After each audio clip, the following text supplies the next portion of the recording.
예, 성령론은 이제 성령님의 인격과 사역에 대해서 성경이 뭐라고 말하고 있는지를 체계적으로 정리하는 겁니다.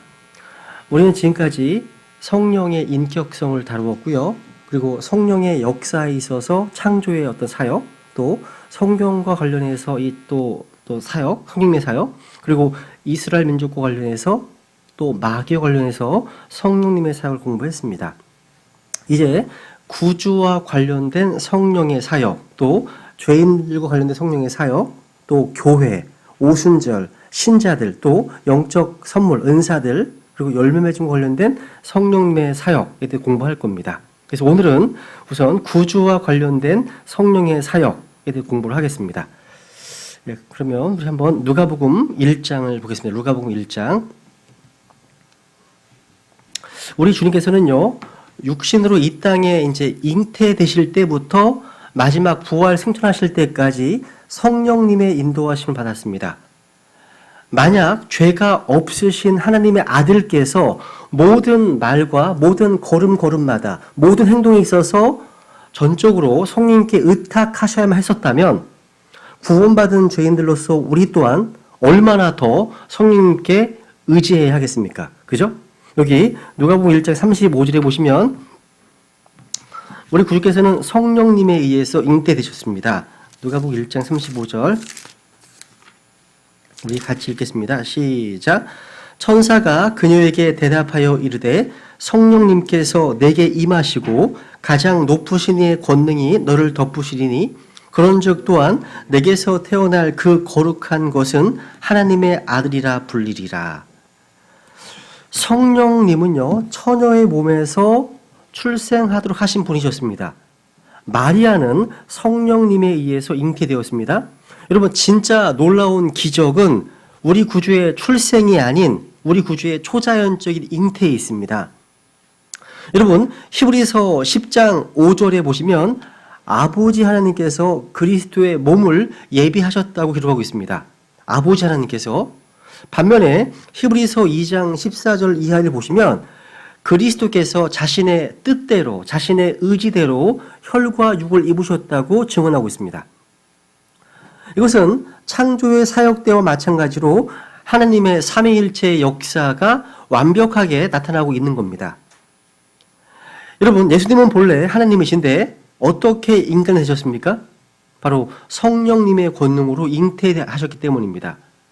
이 성령님과 예수 그리스도와의 관계는 복음서에 너무나 자세하게 기록되어 있습니다.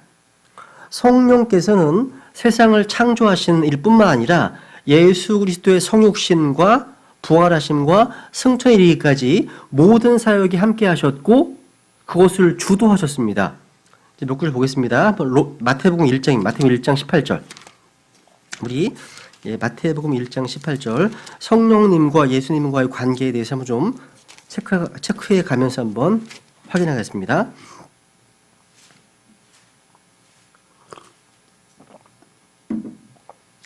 마태복음 1장 18절 이제 예수 그리스도의 태어나심은 이러하니라.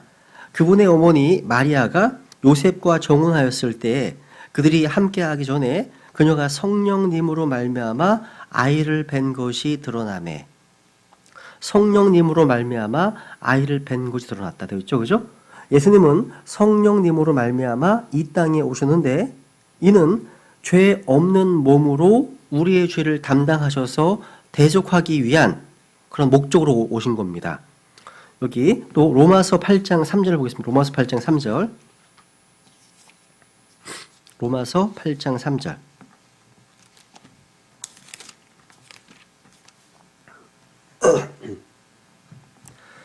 로마서 8장 3절. 율법이 육신으로 말미암아 연약하여 능히 하지 못하는 것을 하나님께서는 하셨나니 곧 자신의 아들을 죄 많은 육신의 모양으로 보내시고 또 죄로 인하여 육신 안에서 죄를 정죄하셨느니라. 이게 보시면 자신의 아들을 죄 많은 육신의 모양으로 보내셨다. 육신의 모양으로 라는 말에 주목하십시오. 육신의 모양으로. 우리 주님은 본래 하나님이십니다. 하나 더 보겠습니다. 빌립보서 2장입니다. 빌립보서 2장. 빌립보서 2장 6절 7절.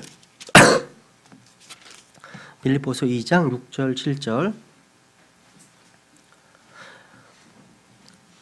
그분은 하나님의 형체로 계심으로 하나님과 동등함을 강탈로 여기지 아니하셨으나 스스로 무명한 자가 되사 자기 위에 종의 형체를 취하시고 사람들의 모습이 되셨으며, 여기 보시면 종의 형체를 취하셨다. 종의 형체. 그리고 사람들의 모양으로 또 사람들의 모습이 되셨다.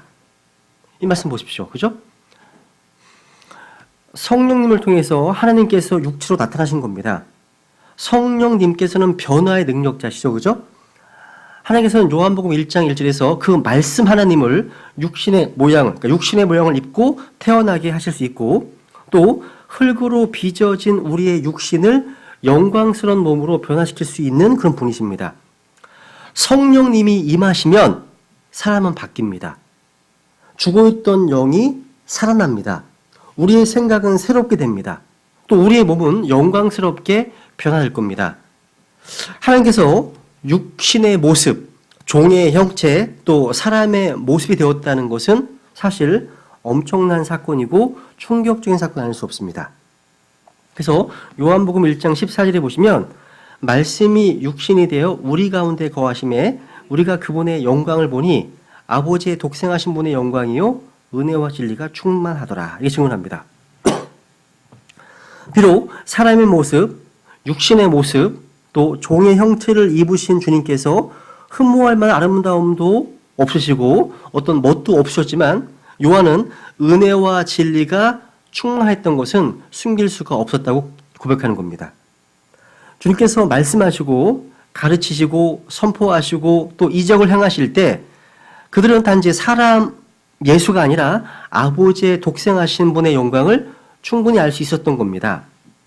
그러니까 육신의 모양이었지만 여전히 예수 그리스도 안에서는 하나님으로서의 영광과 권능이 스며 나왔습니다. 은혜와 진리가 쏟아져 나왔기 때문입니다. 그러니까 숨길 수가 없는 겁니다. 마치 이거는요, 향수를 어디에 담아도 그 냄새가 쏟아져 나오고 빛은 어디에 두어도 비추어지는 것과 마찬가지입니다. 그에 걸맞은 형체와 모습이 아니라도 본질은 바뀔 수 없습니다. 그죠? 그 다음 두 번째로 우리 구주 예수 그리스도께서는 성령으로 기름 부음 받으셨습니다. 그죠? 메시아로서 또 구주로서의 특별한 사역을 위해서 기름 부음 받으셨습니다. 예수님께서는요, 성령의 기름 부음을 받으셨기 때문에 그리스도이십니다. 그리스도는 여러분 이름이 아니라 호칭이에요. 호칭. 칭호. 성령님의 기름 부으심이 없다면 예수님은 예수님이실 뿐이지 그리스도가 될 수 없습니다. 왜냐하면 그리스도란 칭호 자체가 anointed, 그러니까 기름 부음을 받은 분 이런 뜻인데 하나님께서 성령으로 기름 부어주신 분이란 의미입니다. 그래서 한번 누가복음 4장 두 구절 볼게요. 누가복음 4장 18절.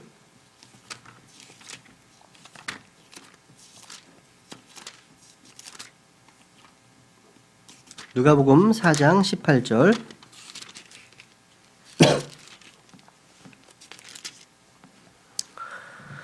주의 영께서 내게 임하셨으니 이는 그분께서 내게 기름을 부으사 가난한 자들에게 복음을 선포하게 하셨기 때문이라. 주의 영께서 내게 임하셨으니 이는 그분께서 내게 기름을 부으사 말씀하시죠. 그러니까 여러분 또 사도행전 10장을 보세요. 사도행전 10장 38절. 사도행전 10장 38절.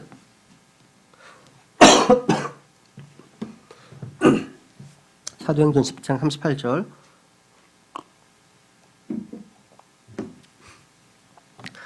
하나님께서 나사렛 예수님께 성령님과 권능으로 기름을 부으심에 그분께서 두루 다니시며 선을 행하시고 마귀에게 억눌린 모든 사람을 고치셨으니 이는 하나님께서 그분과 함께 하셨기 때문이라.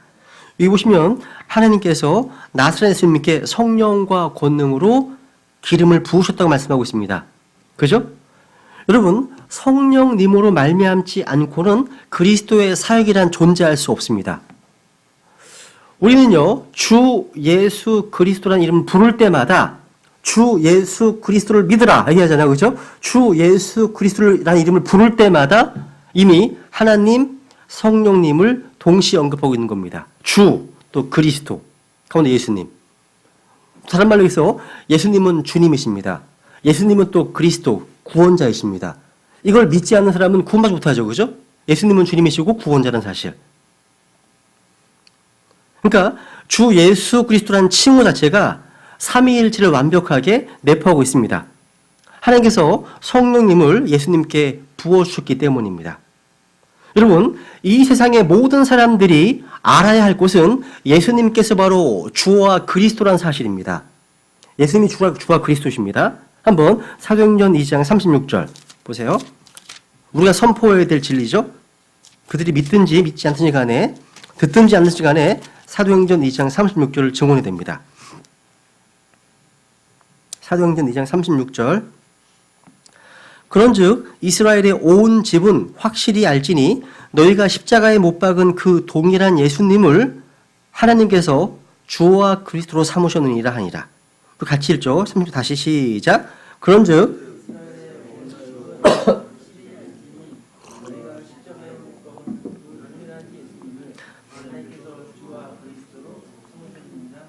아멘.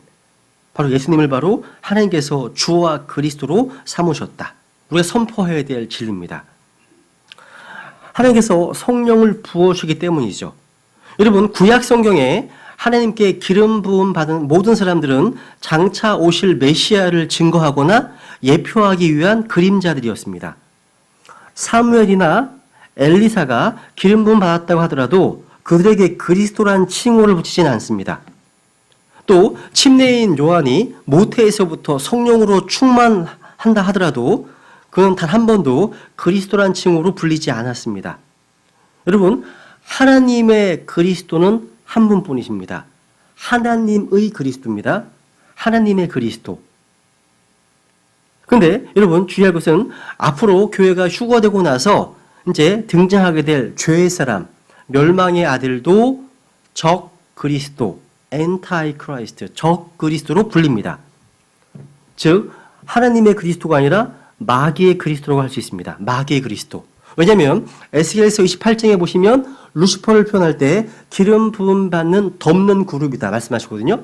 그죠? 루시퍼도 기름 부음 받은 자였습니다. 그래서 루시퍼가 타락하기 전에 그리스도 역할을 했다는 겁니다. 그래서 우리는 일반적으로 이제 그리스도라는 표현을 하는 것보다 예수 그리스도 아니면 주 예수 그리스도 이렇게 정확하게 표현하는 것이 좋습니다. 그래서 여러분, 성령 충만한 어떤 그런 사인 중에 한 가지가 뭐냐면 입술에서 주 예수 그리스도 우리 주 이 반복되어 나옵니다. 그래서 고린도전서 후서에 보시면 이게 반복되어 나와요. 그래서 우리는 풀 네임을 부르는 게 또 낫다는 거죠. 그죠?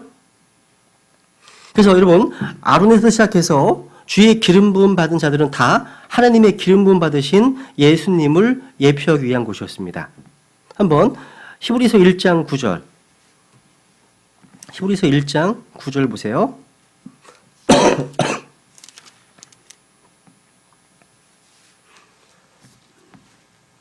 히브리서 1장 9절.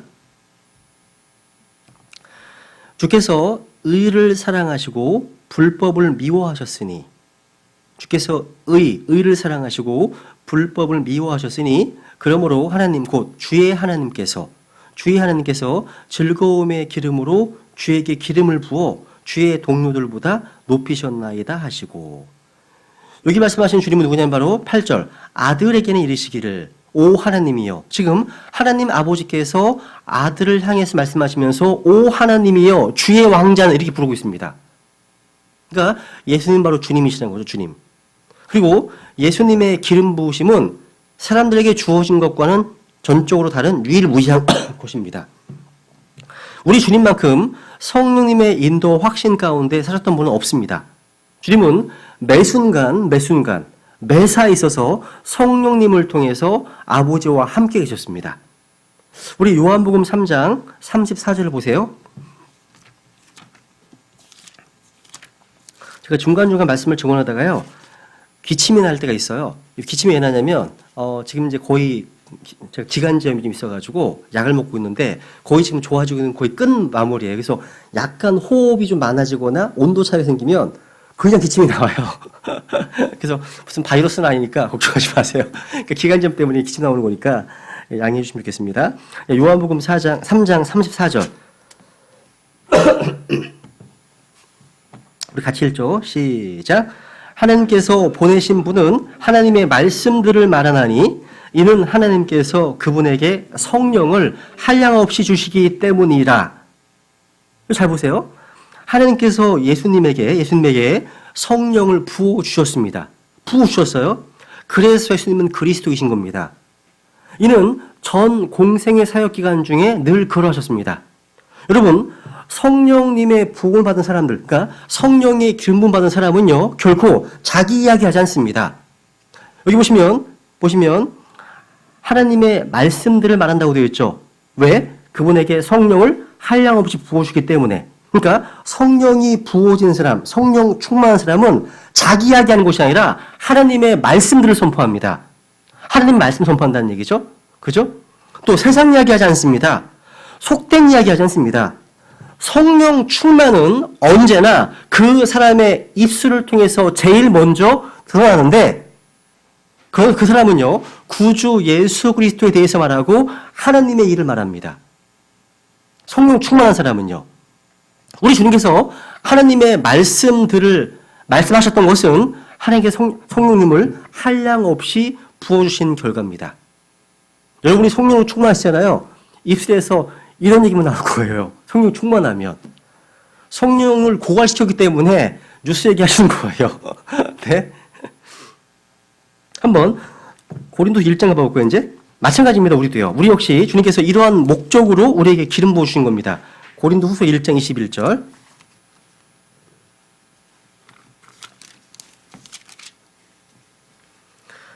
예, 고린도 후서 1장 21절.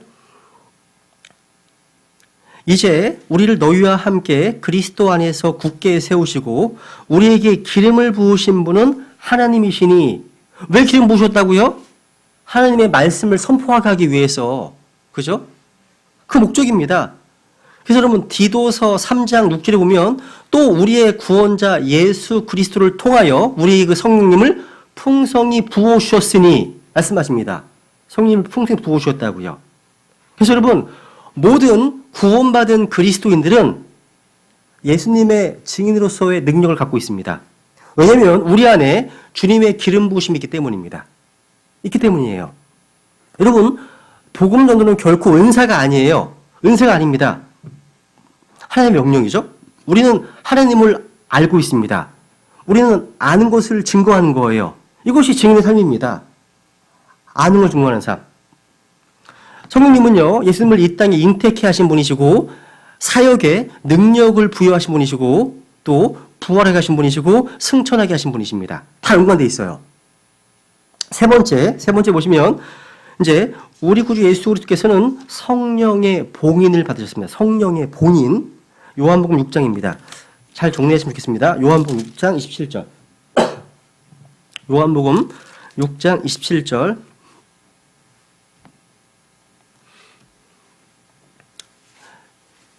여기서 봉인은요, 아들의 신분과 아들에게 주어지는 권위가 아버지와 성령님과 동등한 말해주는 겁니다. 한번 6장 17절. 썩어 없어지는 양식을 위해 수고하지 말고 영존하는 생명에 이르도록 항상 있는 그 양식을 위해 수고하라.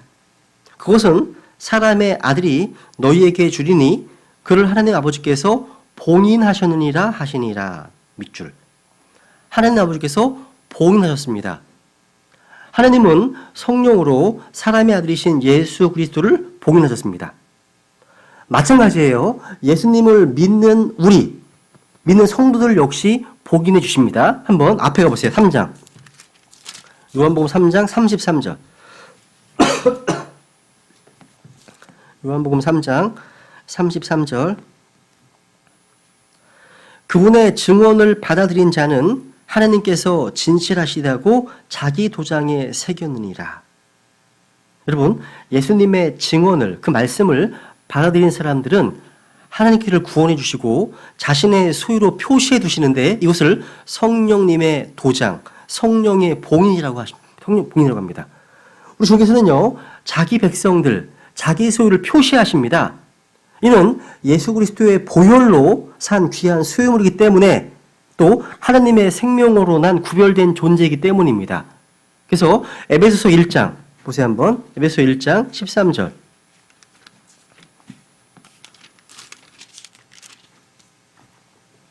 에베소서 1장 13절. 여러분 모두가 다 거룩하신 영으로 봉인되신 상태입니다. 구원받으셨다면. 1장 13절. 너희도 진리의 말씀 곧 너희의 구원의 복음을 들은 뒤에 그분을 신뢰하였고 너희가 믿은 뒤에 또한 그분 안에서 약속의 저 거룩하신 영으로 봉인되었느니라. 봉인되어 있어요. 넌 내 것이라고요. 하나님의 겁니다. 우리가요. 또 에베소 뒤에 4장 30절. 이게 중요하기 때문에 반복해서 나와요. 4장 30절. 하나님의 거룩한 영을 슬프게 하지 말라. 왜? 하나님, 성령님은 인격체시기 때문에 슬프게 하지 말라. 그분으로 말미암아 너희가 구속의 날까지 봉인되었느니라. 봉인되었다 말씀하십니다.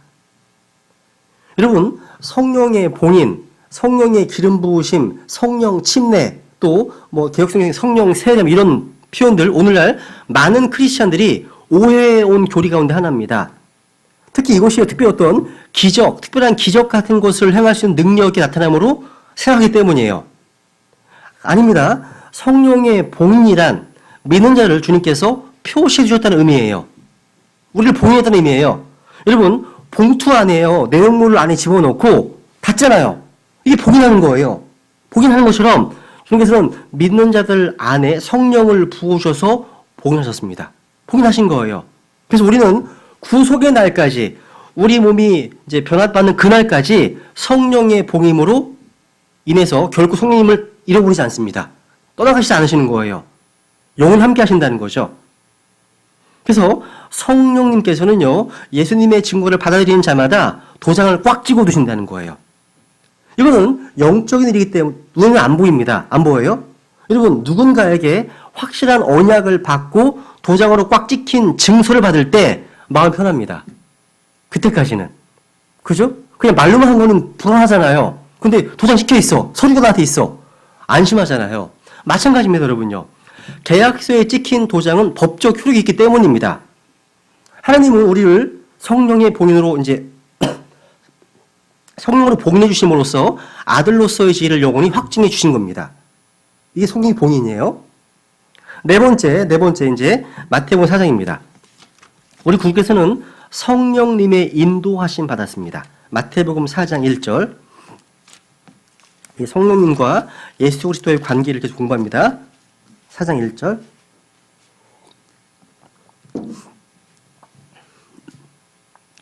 그때 예수님께서 성령의 인도를 받아 마귀에게 시험을 받으러 광야로 들어가사. 지금 누구로부터 인도를 받고 있습니까? 성령의 인도를 받아. 우리 주 예수님께서는요, 스스로 알아서 무엇을 하신 것이 아니에요. 모든 일을 아버지의 뜻대로 기록된 말씀대로 행하셨습니다. 철저히 성령님의 인도하심을 받으셨습니다. 성령님은 바로 하나님의 영이시고 하나님 자신이기 때문에 주님은 철저하게 성령님의 인도하심 받고 그 뜻을 따랐습니다. 그래서 요한복음 5장 보세요. 요한복음 5장 30절. 요한복음 5장 30절입니다.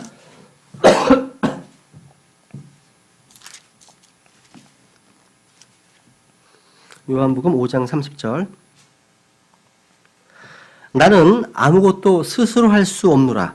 나는 듣는 대로 심판하노니 내가 내 뜻을 구하지 아니하고 나를 보내신 아버지 뜻을 구함으로 내 심판은 의로우니라. 여러분, 성령님의 인도하심을 받으면 아버지의 뜻을 행하게 됩니다. 성령께서는 무엇이든지 하나님 아버지의 뜻대로 인도하시고 그 길로 지도하시기 때문입니다. 우리도 마찬가지예요. 여기 16장 가세요. 로마 16장 13절. 읽고 넘어가죠. 16장 13절. 우리도 마찬가지예요. 여기 보시면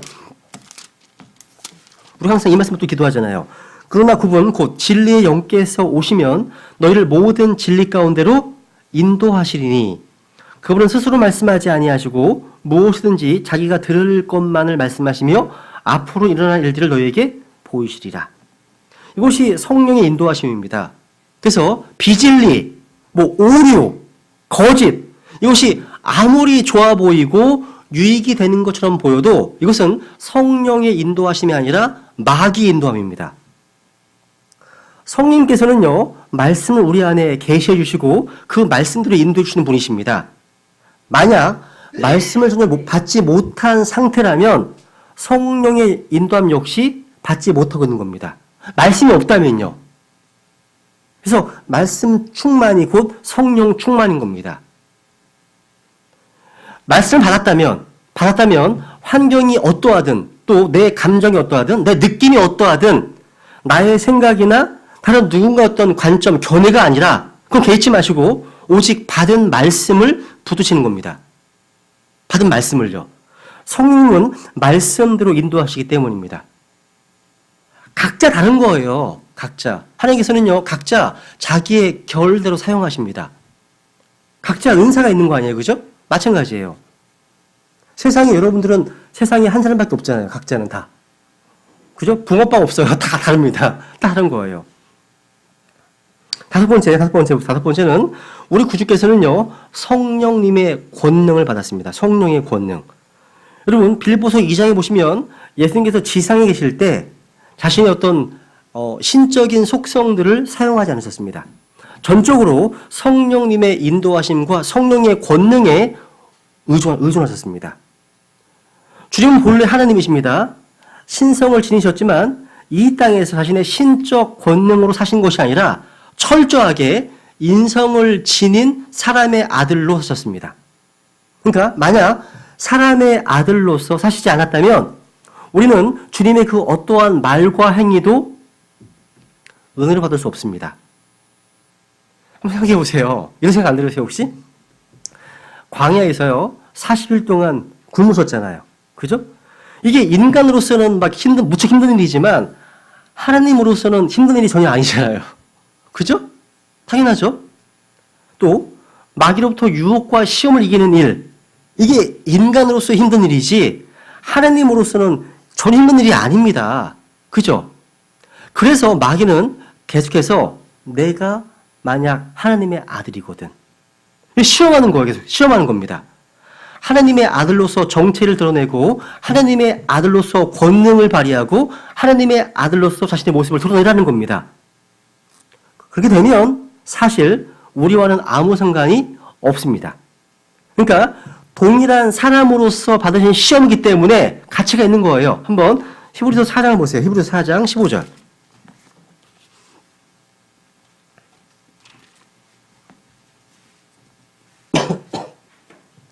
히브리서 4장 15절. 우리 같이 읽어볼까요? 시작. 우리에게 계신 대제사장은 우리의 연약함의 감정을 몸소 느끼지 못하시는 분이 아니요 모든 점에서 우리와 똑같이 시험을 받으셨으되 죄는 없으신 분이시니라. 야, 우리가 느끼시는 감정을 주님은 이해하십니다. 알고 계시는 거예요. 이게 얼마나 감사한지 몰라요. 그죠? 모든 점에서 우리가 똑같이 시험을 받으셨으되 죄는 없으신 분이시다. 만약 누군가 말하기를 예수님은 하나님이시니까 유혹이 문제가 되겠습니까? 라고 한다면 그 사람은 성경을 크게 오해한 겁니다. 예수님은 하나님의 아들이시지만 하나님의 아들이 아니라 사람의 아들로서 성령의 권능으로서 마귀의 시험을 이기시고 물리치신 겁니다. 그래서 우리에게 본을 남기신 거예요. 발자취를 남겨주신 겁니다. 따라하라고요. 그래서 앞에 히브리서 2장 18절에 보시면 그분께서 친히 시험을 받아 고난을 당하셨은즉 시험 받는 자들을 능히 구조하실 수 있느니라. 이렇게 말씀할 수 있는 겁니다. 그러니까 우리 주님께서는요, 자신의 신적 권능과 하나님으로서의 모든 권리를 포기하고 오직 사람의 아들로서, 사람으로서 시험을 받으시고 말씀으로 마귀를 물리셨을 때 성령을 입고 돌아오셨습니다. 그래서 누가복음 4장에 보세요, 한번. 누가복음 4장. 누가복음 4장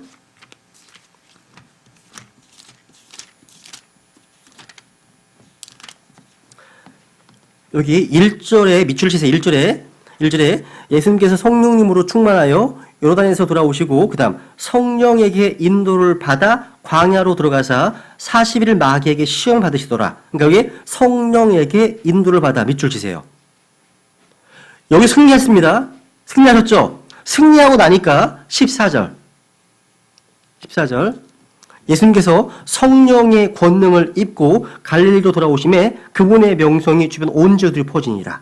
성령의 권능을 입고 밑줄. 야, 주님 자신의 원래의 권능이 아니라 성령의 권능을 입으셨습니다. 사람이요, 영적인 삶, 영적인 사역을 하려면 반드시 필요한 것이 바로 성령의 권능을 입는 겁니다. 권능 충만의 삶. 우리 주님께서는요, 자신의 사역이 온전히 하나님의 영을 힘입은 것임을 말씀하십니다. 그래서 마태복음 12장 28절에 보시면 그러나 내가 하나님의 영을 힘입어 마귀들을 내쫓으면 하나님의 왕국이 너희에게 임하였느니라. 그러니까 하나님의 영을 힘입어서 마귀를 쫓는다 말씀하십니다. 그러니까 주님의 사역은 항상 성령님의 권능을 힘입는 사역이었습니다. 여섯 번째, 이제 우리 구주 예수님께서는요, 성령으로 체험받으셨습니다. 체험받으셨습니다. 이게 필이란 말, 필드, 체험받다, 충만하다. 이 말은 한마디로 통제를 받는다는 말입니다. 성령 충만은 성령님으로 통제를 받는다는 뜻입니다. 통제예요. 주님께서는 지상 사역 기간 동안에 완전히 성령님의 통제하에 있었습니다. 우리 주님께서도 성령의 통제를 체험받아야 했다면 우리는 더 말해서 무엇하겠습니까? 그죠? 아까 요한복음 3장 34절 읽어봤었죠. 그죠? 하나님께서 우리에게 성령을 한량없이 주시기 때문이다. 그러니까 주님께서는 성령으로 충만하셔서 주의 말씀들을 선포하셨습니다. 성령으로 체험받는 것이 성령 충만입니다. 주님께서는 성령과 권능으로 체험받으신 후에 공생의 사역을 시작하셨습니다. 우리 마찬가지입니다. 우리 역시 언제나 성령으로 체험받기를 구해야 됩니다. 여러분, 성령 충만은 한번 단회적인 사건이 절대 아닙니다. 계속적으로 구하고 또 구해야 됩니다. 성령 충만은요. 반복되는 거예요. 7번째 보시면 두 구절 볼게요. 요한복음 11장 보세요. 11장 33절 보시면 우리 주님께서는요, 성령 안에서 자신의 감정을 통제하셨습니다. 요한복음 11장 33, 35절 우선 읽고 보세요. 요한복음 11장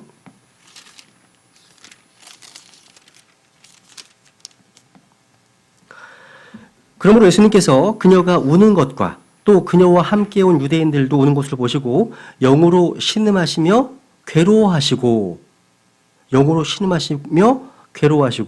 35절 예수님께서 우시더라. 누가복음 10장도 볼게요. 누가복음 10장 21절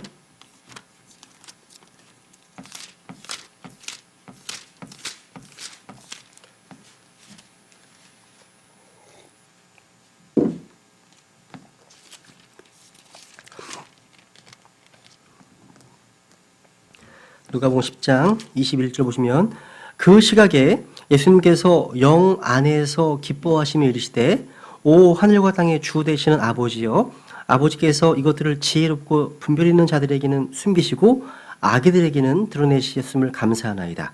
과연 그러하옵나이다. 아버지여 그것이 아버지 보시기에 매우 좋았나이다. 여기 보시면 영 안에서도 기뻐하셨습니다. 아까 영 안에서 슬퍼하셨죠? 그러니까 주님의 감정 상태 역시 전적으로 성령님 안에서 일어났습니다. 때로 우리는요, 우리 자신의 감정을 영적인 것으로 오해하기 쉽습니다. 주님께서는 철저하게 성령님 안에서 자신의 감정을 처리하셨습니다. 이것은 구원받은 성도들이 반드시 배워야 할 원리입니다. 성령님 안에 있는 사람은 주님께서 모독을 받으실 때 분노합니다. 성령 안에 있는 사람은요, 성경의 권위가 부정될 때 괴로워합니다. 그리스도인들이 지금도 순교를 당하고 15초에 한 명이라죠. 그죠? 통계가 지금도 순교를 당하고 죄라고 선포하면 죄가 되는 그런 죄가 가득한 시대에 더더욱 그렇습니다. 괴롭습니다. 또 우상을 숭배하는 죄인들을 볼 때 영이 격동합니다. 제가 추석 연휴 기간 동안에요, 아이들과 함께 성모도로 이제 바람을 쐬러 다녀왔습니다. 근데 그 안에, 이 성모도라는 섬 안에 보문사라고 하는 유명한 절이 있어서요, 차가 너무 많이 막히는 거예요. 그래서 보문사가 뭐 하는 곳이길래 많지? 그래서 가족 모두 보문사로 갔습니다. 절로 갔어요. 대현이는 왜 절에 가냐고, 아빠 목사야. 막 대현이는 그랬는데 항상 가니까 궁금해서 가봤어요. 수많은 사람들이요, 벽에 서 있는 그 부처상 앞에서 절을 하고 합장을 하고 막 엎드려서 합장을 하고, 또 동전을 벽에 붙이더라고요. 또 동전을 여기 뭘 붙이고, 동전을 붙이고 있고, 기와장을 또 판매하는, 기와장, 이것도 왜 기와장을 판매하고, 그리고 연등을 매달고. 그래서 제가 유심히 봤어요. 거기 소원을 써놨는데 봤더니 뭐 가족 건강, 소원 성취, 뭐 만사 형통, 삼재 소멸, 또 좋은 인연, 어떤 사람은 7급 승진, 어떤 사람은 건강과 지혜, 극락왕생도 있더라고요. 극락왕생. 또 업장 소멸, 아마 제일 많이 했나 봐요. 그래서 다음 해에 잘 태어나기 위해서 업장 소멸을 또 원하는 거고요. 무사무병, 사고도 없고 병도 없는 무사무병, 또 수능 합격 등등 붙여놨더라고요. 그래서 그걸 보면서 참 답답하고 불쌍해 보이더라고요. 바울의 격동이 느껴지더라고. 막 거기서 막 소리를 지르게 하다가 나도 죽을 것 같아가지고 그러는데요. 네. 아이들 그랬어요. 저기 그 부처상을 보면서 아이들한테 눈이 있어도 보지 못하고, 코가 있어도 냄새하지 못하고, 입이 있어도 말하지 못하는 무상들을 봐라. 주님께서 말씀하셨다고. 10편 115편에서요. 115편도 나오죠, 그죠? 야, 비는 모습. 종교심이 굉장히 강한 것 같아요, 그죠? 한번 사도행전 확인해 볼까요? 17장?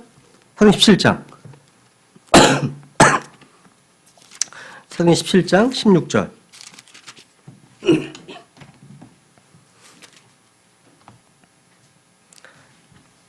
사도행전 17장 16절. 이제 바울이 아테네에서 그들을 기다릴 때에 그 도시가 온통 우상 숭배에 빠진 곳을 보매 그의 영이 그의 속에서 격동함으로. 이게 성령 충만한 성도의 특징입니다. 그러니까 성령으로 충만하면 불의와 불법과 이런 우상 숭배에 대해서 굉장히 괴롭습니다. 이게 아무 관계 없다면 이게 자아 충만한 거예요. 성령 충만한 게 아니라. 여러분, 육신적인 사람들, 그 성경에는 이제 지금 뒤에 책 나온 것 같은데요, 육신적인 사람들은요, 자신의 자아가 상할 때 분노합니다. 내 셀프, 내 자아가 높임받을 때 무척 기뻐합니다. 육신적인 사람입니다. 잘 생각해 보세요. 그런데 주님이 모독을 받으시고 교회가 멸시를 받고 성경의 권위가 짓밟히고 지옥으로 떨어지는 죄인들을 보아도 무덤도합니다. 육신적인 겁니다. 구원받지 못한 사람들이 주님을 거부한 것을 보면서도 마음이 상하지 않습니다. 뭔가 급박하지 않아요. 육신적인 사람입니다. 대신에 뭔가 자기 자신과 관련해서, 자신에 대해서 들려오는 소문이나 어떤 작은 소리도 민감하게 크게 들려오는 법인지라 누가 자신에 대해서 험담한다, 비판한다, 수군거린다 했다가는 그 분을 참지 못합니다. 이게 바로 육신적인 성도의 특징입니다. 차이를 아시겠습니까, 여러분? 그래서 우리는 항상 성령으로 충만해야 돼요. 성령 충만하지 않으면 죄 가운데 빠집니다. 순식간이에요. 운전하면서도, 뭐 집에서 청소하면서도 순식간입니다, 이게요. 그래서 항상 성령 충만을 구해야 됩니다. 아홉 번째로요, 우리 구주께서는요, 성령님에 의해서 갈보리에서 희생 제물을 드리셨습니다. 그러니까 십자가의 속죄도 성령님을 통해서 드리셨다는 사실. 한번 히브리서 9장 14절. 네, 히브리서 9장 14절.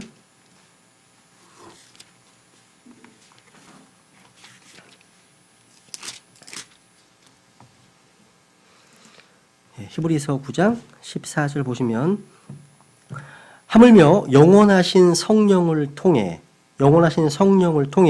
자신을 점없이 하나님께 드린 그리스도의 피는 주권행위로부터 너희 양심을 얼마나 더 많이 깨끗하게 하여 살아계신 하나님을 섬기게 하겠느냐. 그러니까 예수님의 갈보리 십자가 희생은 성령님을 통해서 드린 겁니다. 성령님을 통해서. 여러분, 성령님을 통해서 드린 희생제물이 아니라면 그냥 안타까운 죽임 불과해요. 그냥 애석한 죽음에 불과합니다. 근데 성령님을 통해 드린 죽음이고 성령님을 통해 드린 피이기 때문에 거기에는 죄사함의 능력이 있고 우리의 양심을 깨끗하게 해줄 수 있습니다. 그게요. 우리 역시 마찬가지입니다. 하나님께 드리는 모든 헌물이 성령님을 통해서 드려야 됩니다. 나의 땀과 나의 피로 이룬 일들을 해서 땀냄새, 피냄새 풍기는 헌물을 드려서는 안 됩니다. 모든 헌물은 성령님을 통해 드려야 됩니다. 그 향기가 하늘로 올라가야 되는 거예요. 행여 나의 자신의 의나 노력으로 무엇을 보여주기를 소원한다던 그런 소원하는 마음이 있다면 그 제물은 카인의 제물에 지나지 않을 겁니다. 우리는 항상 예수 그리스도의 그분의 희생, 그분의 그 피를 근거로 해서 하나님께 희생물을 드려야 되는데 이것이 바로 성령님을 통해 쓰는 희생물입니다. 우리가 헌금을 하든 교회에서 봉사를 하든 어떤 형제를 섬기든 간에요. 우리들은 모든 것들은 다 십자가를 통과해야 돼요. 십자가를요. 그래서 성령께서는 우리들의 모든 헌물에서 어떤 육신의 냄새를 다 완전히 제거해 버리신 채 하나님께 드리는 겁니다. 그걸 원하시는 거예요. 원하시는 겁니다. 우리는 바로 영적 희생물을 드리는 영적 제사장이기 때문에 그렇습니다. 열 번째로 우리 주님께서는요 성령님에 의해서 부활하셨습니다. 한번 하나만 볼까요? 베드로전서 3장 18절입니다. 성령님은요 생명을 살리는 영이십니다.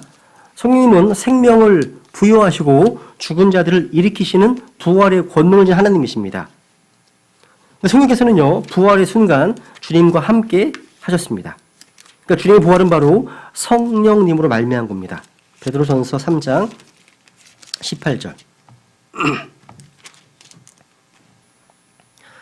그리스도께서도 죄들로 인하여 한 번 고난을 받으사 의로운 자로서 불의한 자를 대신하셨으니 복음이죠, 그죠? 이것은 그분께서 육체 안에서 죽임을 당하셨으되 그 다음 성령님으로 말미암아 살아나셔서 성령님으로 말미암아 살아나셔서 우리를 하나님께로 데려가려 하심이라 말씀하십니다.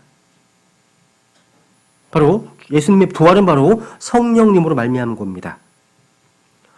구원받은 성도들 마찬가지입니다. 우리 모두 성령님을 통해서 주님의 부활과 같은 부활을 경험할 겁니다. 모든 물이 걸쳐서가 아니잖아요. 그죠?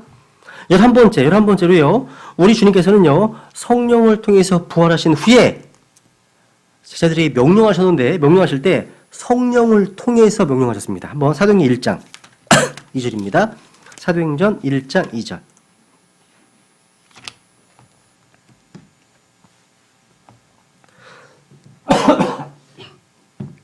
하나님의 말씀은요 정말 세미하기 때문에 한 단어 한 단어 접속사 이런 그리고 이는 다 중요한 말씀입니다. 다 필요한 말씀이에요. 놀랍습니다. 그래서 1장 2절에 보시면 그분께서 친히 택하신 사도들에게 성령님을 통해 명령들을 주신 뒤에 들려 올라가신 날까지를 기록한 것이라. 성령님을 통해 명령들을 주셨습니다. 주님의 말씀 가운데 어느 하나 성령님을 통하지 않고 주신 것이 없습니다. 그래서 주님의 말씀은 모두가 성령님의 음성이고 성령의 말씀이라고 할 수 있습니다. 그래서 내가 너에게 이른 말들은 곧 영이요 생명이었다고 말씀하신 겁니다. 그 성령께서는 대원들을 움직이셔서 성경을 기록하게 하셨고 또 저 여러분을 통해서 하나님의 말씀을 선포하게 하십니다. 지금도요. 12번째로요. 우리 구주께서는요 성령님에 의해서 모든 구원받은 믿는 성도들을요 그리스도의 영적인 몸 안으로 침례를 주십니다. 한번 고린도전서 12장 13절입니다. 고린도전서 12장 13절.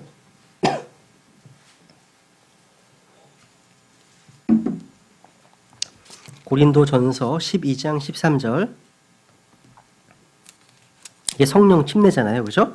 우리가 유대인이나 이방인이나 매인자나 자유로운 자나 모두 한 성령에 의해 침례를 받아 한 몸 안으로 들어왔으며 모두가 마시게 되어 한 성령 안으로 들어왔느니라. 이 그 유명한 성령 침례입니다. 구원받는 순간 그리스도의 몸된 교회 안으로 우리 안에 들어가게 되잖아요. 이게 성령 침례죠. 물 침례는 뭐예요? 그거를 외적으로 고백하는 겁니다. 그러니까 물 침례는 성령 침례의 모형이에요. 그죠? 모형입니다. 여러분, 여러분이요, 예수 그리스도를 마음에 모시고 살면 반드시 그분의 어떠하심이 밖으로 표출됩니다. 생명은 밖으로 나와서 열매를 맺습니다. 성령의 열매를 통해서 자신의 성품을 드러내십니다. 이건 교리의 문제가 아니에요. 이건 지식의 문제가 아니에요. 이론의 문제가 아닙니다. 영과 생명의 문제입니다. 정말 그 사람 안에 생명의 성령이 있다면 영은 혼과 몸을 통해서 드러나게 마련입니다. 여러분에게는 그리스도의 영이 있으십니까? 그리스도의 영이 없다면 그가 무슨 일을 하든지 간에 그리스도인이 아닙니다. 또 그리스도인의 삶을 살 수도 없습니다. 그리스도의 영이 없으면서도 신실한 사람, 믿음 좋은 사람, 착한 사람으로 인정받고 칭찬받고 교회 내에서 직분을 받을 수도 있습니다. 그러나 그 사람은 그리스도 사람이 아닙니다. 그리스도인이 누굽니까? 그리스도인이란 그 안에 그리스도의 영이 있는 사람, 하나님의 아들 예수 그리스도가 있는 사람만을 말하는 겁니다. 그래서 로마서 8장 9절에 보면 어떤 사람에게 그리스도의 영이 없으면 그는 그분의 사람이 아니니라 말씀하십니다. 13번째를 보시면 우리 구주께서는요 다시 돌아오셔서 성령님을 통해서 그리스도의 잠든 자들을 일으키십니다. 로마서 8장 11절 말씀을 확인하면 넘어가면 될 것 같습니다. 로마서 8장 11절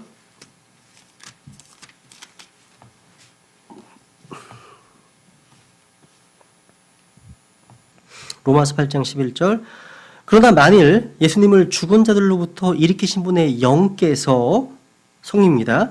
너희 안에 거하시죠. 그러면 그리스도를 죽은 자들로부터 일으키신 분께서 너희 안에 거하시는 자신의 영을 통해 너희의 죽을 몸도 살리시리라. 자, 우리는 이 소망으로 이 땅을 살아가는 거예요. 이 소망으로요. 그렇다면 이제 주님은 어떤 분이십니까? 정리해 보겠습니다. 믿는 자에게 성령을 주시는 분이십니다. 주님께서는요, 성령을 제자들과 믿는 모든 성도들에게 주실 것을 약속하셨습니다. 주님께서는 성령을 보내주시고 성령으로 침례를 주시는 분이십니다. 성령님은요, 예수 그리스도를 통해서만 성도들 안에 부어줍니다. 한번 디도서 3장 6절. 디도서 3장 6절. 보세요.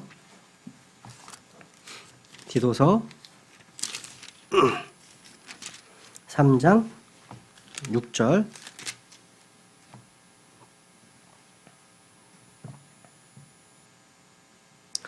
예수 그리스도 곧 우리의 구원자를 통하여 우리에게 성령님을 풍성히 부어주셨으니 누구를 통해서요?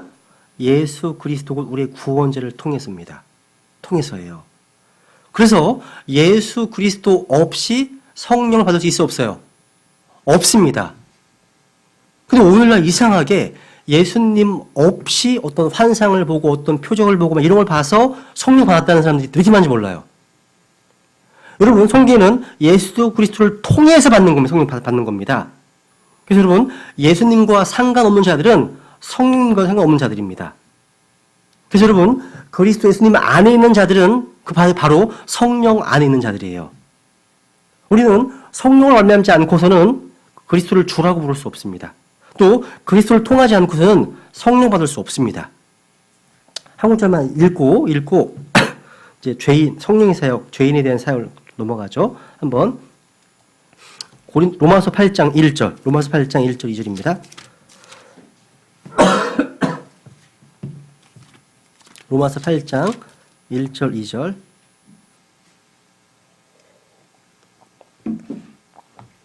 같이 읽어볼까요? 시작. 그러므로 이제 그리스도 예수님 안에 있는 자들에게는 정죄함이 없나니 그들은 육신을 따라 걷지 아니하고 성령을 따라 걷느니라. 이는 그리스도 예수님 안에 있는 생명의 성령의 법이 죄와 사망의 법에서 나를 해방시켰기 때문이라. 여러분, 그리스도 예수님 안에 모든 것이 다 있어요. 하나님은 모든 것을 그리스도 안에 숨겨주기 때문입니다. 그래서 우리가 예수님을 영접하는 것이 성령을 받는 길이고 모든 영적인 복을 얻는 길입니다. 그죠? 그럼 이제 그 아래에 보세요. 이제 죄인들과 연관된 성령의 사역에 대해서 공부를 하겠습니다. 요한복음 16장 보세요. 16장. 요한복음 16장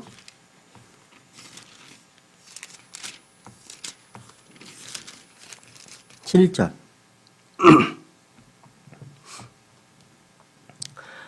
그럼에도 불구하고 내가 너에게 진실을 말하노니 내가 떠나가는 곳이 너에게 유익하니라. 내가 떠나가지 아니하면 위로자께서 너희에게 오지 아니하시리라. 그러나 내가 떠나면 내가 그분을 너희에게 보내시리니 그분께서 오셔서 죄에 대하여 의에 대하여 심판에 대하여 세상을 꾸짖으시리라. 죄에 대하여라 함은 그들이 나를 믿지 아니하기 때문이요 의에 대하여라 함은 내가 내 아버지께로 가므로 너희가 더 이상 나를 보지 못하기 때문이요 심판에 대하여라 함은 이 세상의 통치자가 심판을 받았기 때문이라. 내가 아직 너희에게 말할 것이 많으나 지금은 너희가 그것을 감당하지 못하리라. 오늘은 9절까지만 할 것 같은데요. 죄에 대해서. 여러분, 매튜 헨리라고 하는 유명한 주석가가 있는데 이분이 이 내용을 이렇게 주석을 했습니다. 예수 그리스도께서 떠나심은 위로자의 오심을 필요로 합니다. 성령님을 보내심은 예수님의 죽으심, 즉 떠나심의 열매입니다. 생각해보세요. 예수님의 몸은 특정한 시간에 특정한 장소에서 이렇게 제한될 수밖에 없지만 성령님은요 모든 장소에 언제라도 두세 사람이 예수님으로 모인 곳에 함께 할 수 있습니다. 그죠? 다르죠? 이게 우리에게 더 좋은 거예요. 더 좋은 거예요. 만약 예수님께서 지금 이스라엘에 계시다면 우리는 이스라엘로 가야 되는 거예요. 그죠? 그런데 성령께서 이 세상에서 하실 일이 죄에 대하여 의에 대하여 심판의 세상을 책망하시는 겁니다. 여러분, 성령님은 죄인을 책망하십니다. 경험적으로 볼 때 구원은 우리에게 구원자가 필요하다는 깊은 깨달음의 이름으로 시작됩니다. 아, 구원자가 필요하구나. 그런데 여러분, 우리로 하여금 이러한 깨달음으로 인도하시는 분은 성령님이십니다. 여러분, 여기 17절에 보시면 16장 이제 8절에 보시면 뒤에 죄에 대하여 의에 대하여 심판에 대하여 세상을 꾸짖으신다라고 되어 있죠. 여기서 핵심 어휘는 꾸짖음, 책망입니다. 책망. 꾸짖는 거예요. 성령님은 사람들의 죄를 깨닫게 해줍니다. 제가 좀 죄에 대해서 일반적인 얘기를 하겠습니다. 누군가 이런 복음적인 글을 썼습니다. 저는 잘 모르겠는데요. 이런 글 썼더라고요. 읽어드려볼게요. 한번 그냥. 죄는 마치 불과 같습니다. 그것은 태우고 망하게 합니다. 죄는 녹과 같습니다. 그것은 부패시킵니다. 죄는 마취제와 같아서 감각을 없게 만듭니다. 무감각하게 만듭니다. 또 죄는 독과 같아서 죽게도 합니다. 또 죄는 검은 구름 같아서 지금은 괜찮아 보여도 곧 비를 쏟습니다. 죄란 썩은 사과 같아서 겉으로는 먹음직하나 깨물면 씁니다. 죄는 함정과 같아서 한 번 밟으면 떨어져 붙잡힙니다. 죄는 화산과 같습니다. 폭발하지 않고 있지만 화산은 화산입니다. 죄란 필름과 같아서 육안으로는 보이지 않지만 현상하면 낱낱이 드러납니다. 죄는 마약과 같아서 습관이 되면 끊기 어렵습니다. 죄는 빙산의 일각과 같습니다. 드러난 부분보다 숨겨진 부분이 훨씬 큽니다. 죄는 달팽이집과 같아서 들어갈수록 커집니다. 이러한 죄에 대한 깨달음, 우리가 성령께서 부어주시는 우리 속에 뿌리 깊은 죄성을 보지 못한다면 어찌 그리스도 십자가로 달려갈 수 있겠습니까? 이런 글을 썼어요. 복음적인 내용이에요. 사실 여러분, 죄를 깨닫게 한다는 것이요. 여러 가지 죄의 목록, 뭐 살인, 간음, 뭐 음행, 도둑질 이런 목록으로서의 죄들만을 깨닫게 해주는 것이 아니에요. 죄를 깨닫게 해준다는 게 뭐냐면 그것보다 훨씬 강도가 더 깊어요. 깊습니다. 사람들이 생각하는 죄는요, 뭐 사회적으로, 뭐 법률적으로, 도덕적 기준 내에서 판단하는 것이 전부지만 성령님께서는요, 하나님의 거룩하시는 법을 기준으로 죄를 깨닫게 해주십니다. 그래서 사람들 앞에서는요, 훌륭한 사람이다, 의인이다 할지라도요, 하나님 앞에서는 죄인임을 알게 해주는 분이 바로 성령님의 사역입니다. 그런 얘기 하잖아요. 제가 보험 전하는데 70대 어르신이요, 아유, 죄 많이 지셨겠네. 그동안 오래 사셨으니까요.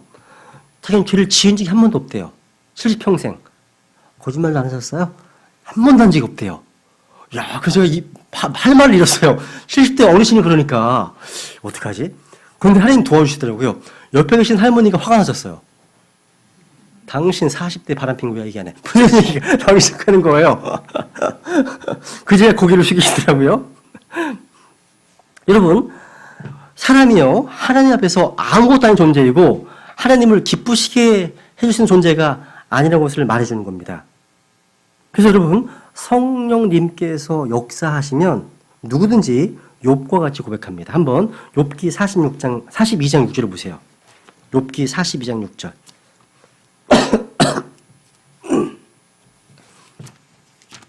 욥기 42장 6절. 성령님께서 죄를 깨닫게 해주시면 이런 고백을 합니다.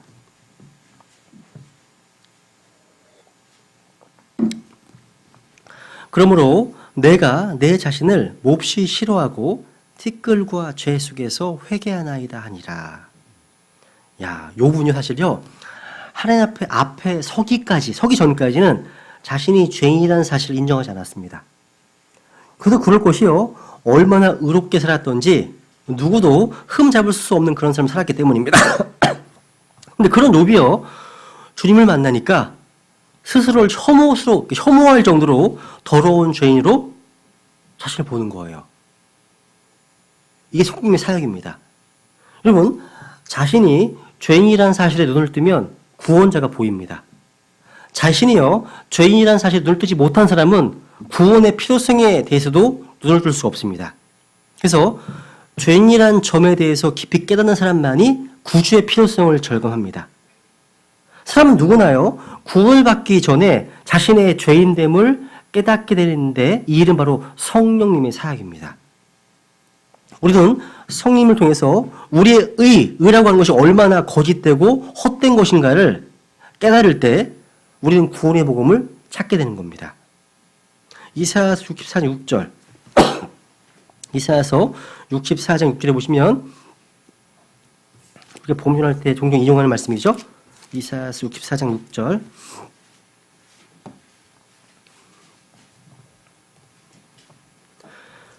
그러나 우리는 다 부정한 물건 같고 우리의 모든 의는 더러운 누더기 같으며 우리는 다 잎사귀 같이 시들므로 우리의 불법들이 바람같이 우리를 몰아갔나이다. 이게 모든 사람의 실존입니다. 이 모습이에요. 명문가에서 태어나서 어릴 때부터 예절 교육을 받고 교양과 품위를 갖춘 고상한 사람으로 자랐다 할지라도요. 그 사람의 본 모습은 부정한 물건 같고 더러운 누더기 같다는 사실입니다. 성님이 그 점을 지적해 주시는 거예요. 그래서 또 이사야 찾았으니까 앞에 59장 12절 성님의 어떤 책망을 통해서 우리가 인생을 얼마나 오래 살았든지 간에 모두가 죄인이라는 사실을 알게 되는 겁니다. 59장 12절 우리의 범법들이 주 앞에 심히 많으며 우리의 죄들이 우리를 쳐서 증오하나니 우리의 범법들이 우리와 함께 있으며 우리의 불법들에 관하여는 우리가 그것들을 아나이다. 압니다. 성령이 역사하시면 알아요. 자기의 죄를 아는 겁니다. 그죠? 누가복음 5장 볼게요. 갈릴리 어부였던 베드로를 한번 보세요. 베드로 고백. 누가복음 5장 8절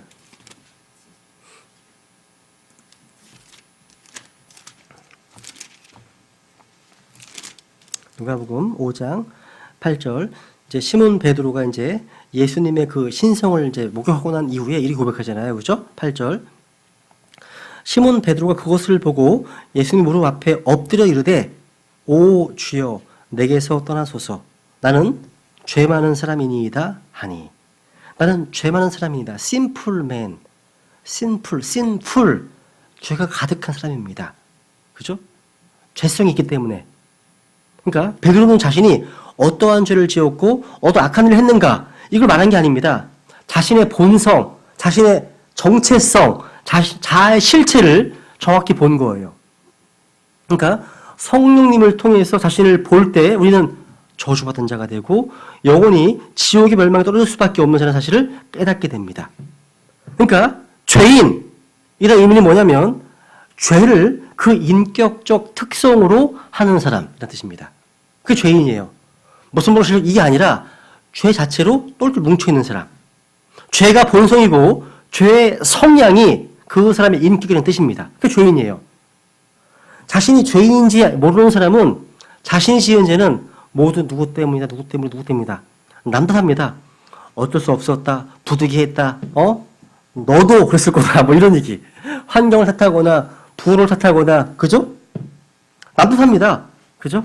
탓할 것이 없으면 초당 탓합니다. 그죠?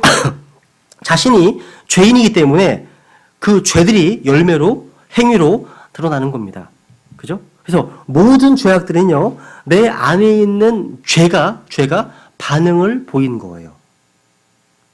그 죄입니다.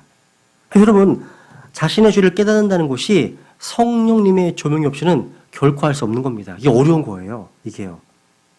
대언자 이사야는요, 주님 앞에서 자신의 죄를 봤어요. 이사야 6장 5절에 보면 이런 말씀하잖아요. 한번 확인해 볼게요. 이사야 6장 5절.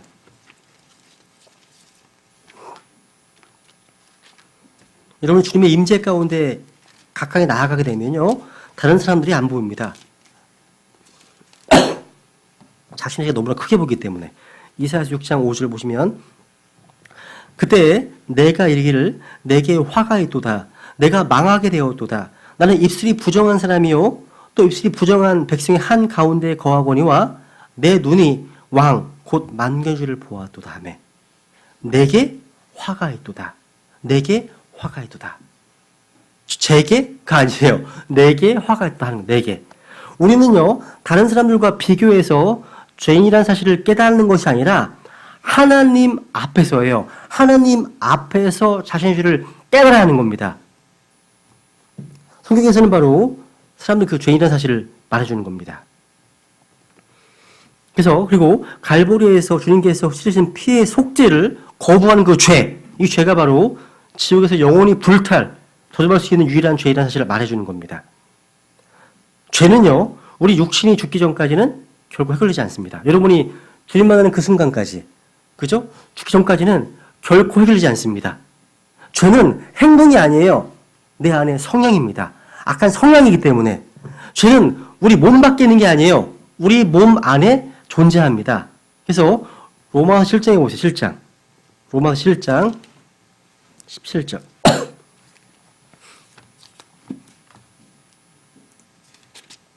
로마서 7장 17절. 바울의 고백이죠. 그죠?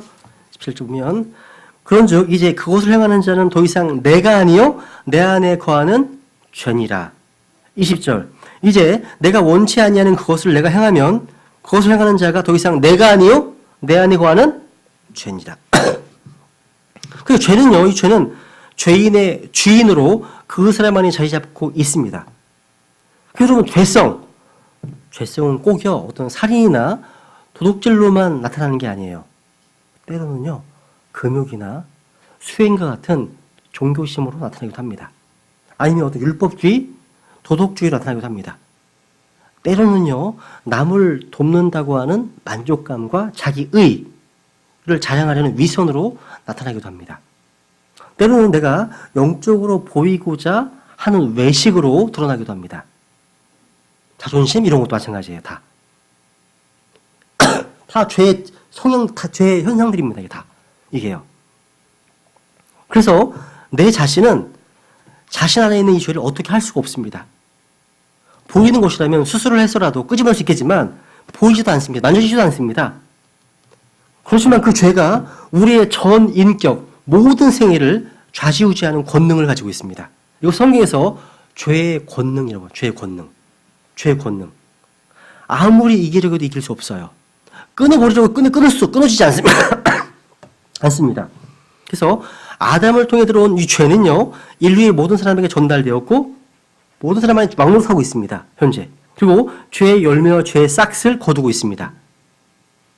이 죄는요, 내가 죽어야만 해결돼요. 내가 죽어야만. 왜? 죄는 죽은 자에게는 효력이 없기 때문이에요. 내가 죽으면 돼요. 그죠?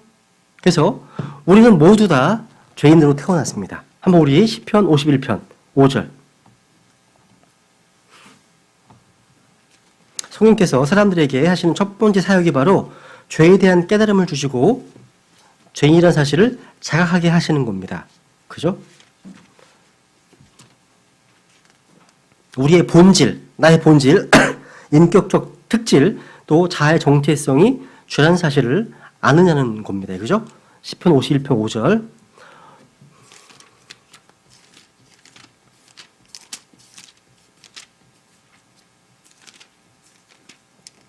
보소서 내가 불법 가운데서 형성되었으며 내 어머니가 죄 가운데서 나를 수태하였나이다.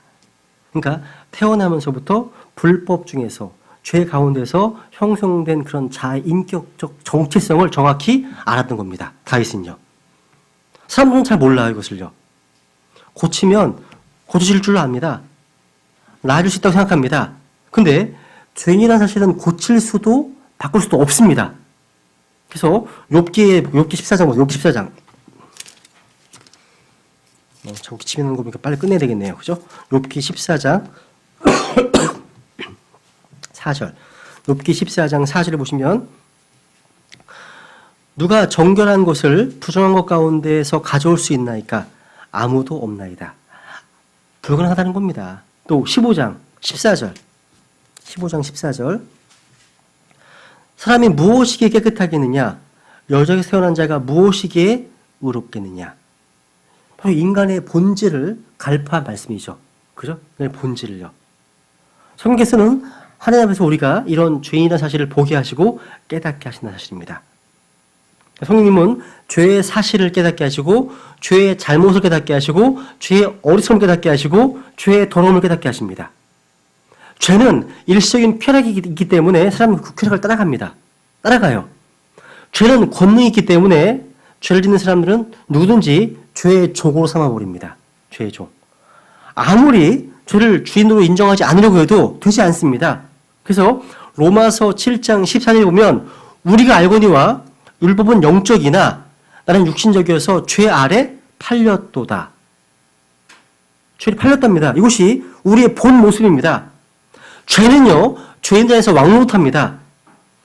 사람이 죄를 짓는 것 같이 보여도 알고 보면요, 죄의 종이 된 자들을 주로 이끄는 것이 죄입니다. 죄는 속임수가 있어요. 죄는 모든 것을 다 속이는 거예요. 죄의 속임수에 속아 수를 짓게 되면 그 끝은 사망이요, 멸망입니다. 또 죄는 죄의 싹을 요구합니다. 또 죄의 법이 있기 때문에 죄인은 그 법에 따라 살게 됩니다. 다. 마귀는 적그리스도는 누구의 사람이에요? 죄의 사람이에요. 죄의 사람. 죄의 사람입니다. 그래서 모든 죄인은 이 마귀와 연관되어 있는 거예요. 그래서 죄 때문에 죄인은 진리를 거역하고 하나님을 미워하게 됩니다. 성경에서 바로 모든 세상과 모든 사람들로 하여금 다 하나님 앞에 유죄임을 입증해 주신다는 사실이에요. 예외가 없습니다. 예외가 없어요. 로마서 5장 이제 마무리하겠습니다. 로마서 5장 12절. 로마서 5장 12절.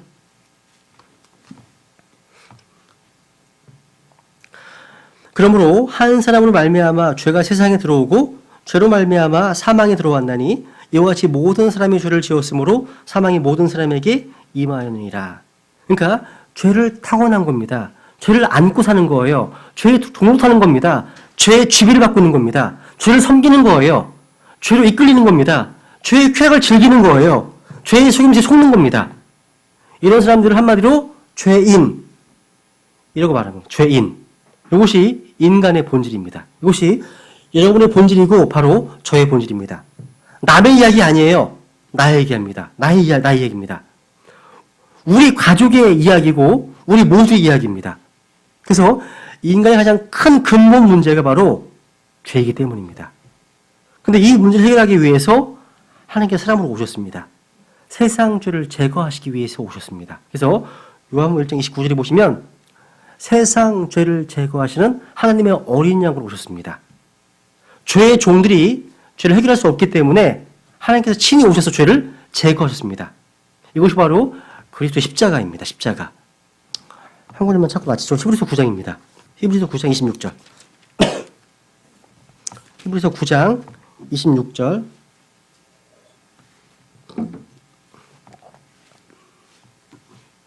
같이 읽죠. 시작. 그랬더라면 그분께서 반드시 세상의 창건 이래로 자주 고난을 당하셨어야 할 것이라. 그러나 이제 세상 끝에 그분께서 단 한 번 나타나사 자신을 희생물로 드려 죄를 제거하셨느니라. 주께서는 바로 자신의 몸을 통해 죄를 제거하셨습니다. 십자가의 피와 그 죽음을 통해 내 안에 있던 죄를 흔적도 없이 제거해 주신 겁니다. 마치 암세포를 제거한 것과 마찬가지예요. 누구든지 예수 그리스도를 개인의 구주로 믿고 영접하면 죄는 제거됩니다. 깨끗이 제거됩니다. 또 우리 양심은 정결하게 씻겨지고 우리 마음 역시 순수하게 씻음받습니다. 우리 단지 예수 믿고 영접했을 뿐인데 주님은 죄로 돌아오시는 것을 모두 해결하시고 죄인을 의인으로 바꾸신다는 사실이에요. 죄의 종이 의의 종으로 바뀌는 거죠. 그죠? 이제부터는 주님께서 우리한테 왕노릇하시고 은혜가 우리를 다스린다는 사실. 은혜가요. 그죠? 예, 그러면 오늘 여기까지만 하고요. 예, 다음 주는 휴강이죠. 그죠? 아시죠? 그죠? 휴강이고 그 다음 주부터 이제 구체적으로 조언하겠습니다. 예, 여기 마치겠습니다.